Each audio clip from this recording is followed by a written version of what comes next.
Good teachers have always been engaging children in higher order thinking, in thinking critically about what they're learning, about actually thinking critically about the world, about the media, about texts which are engaging with us. By providing them with opportunities to create, to design, to build on their own knowledge and think about things a little bit differently. We've got a slide section, we've got a roll section, and in the middle, this one would be the roll and slide. So we're going to have to sort all these objects into 3 different groups.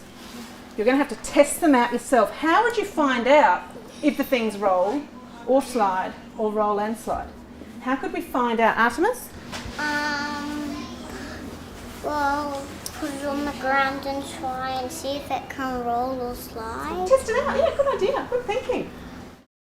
That activity allowed higher order thinking to happen because the children had to classify and sort the different objects and really think about what it was that was making things roll or slide. Slide. And then fold over. So when you looked at that, did you think that it would be something that can roll? Yes, because it has round edges. Did you think it would slide? Yeah. Why did you think that it would slide as well? Because it has a flat edge on the top. They weren't just putting things into groups, they had opportunities to test them out, try it out.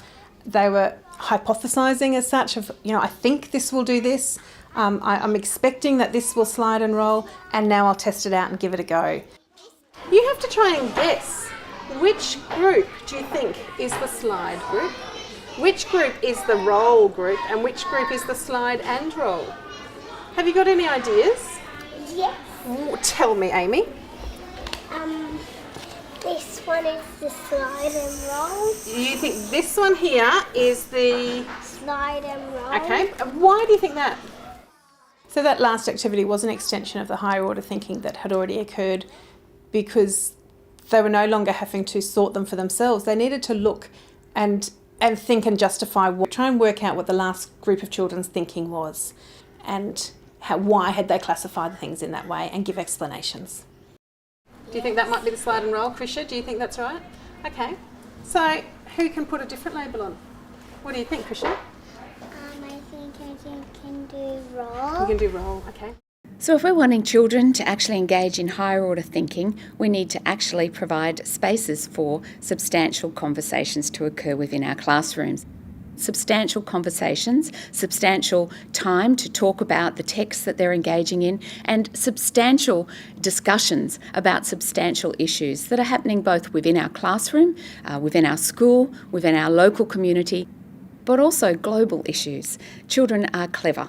We know that children know what's going on in the world. We know now that children at a much younger age engage with media in ways that we might not have ourselves as young children. And so for those reasons, we want to be able to capitalise on important global substantial issues that are occurring around the world and to provide children with spaces to have opinions, to have perspectives, to actually bring their learnings and their experiences into classroom discussions.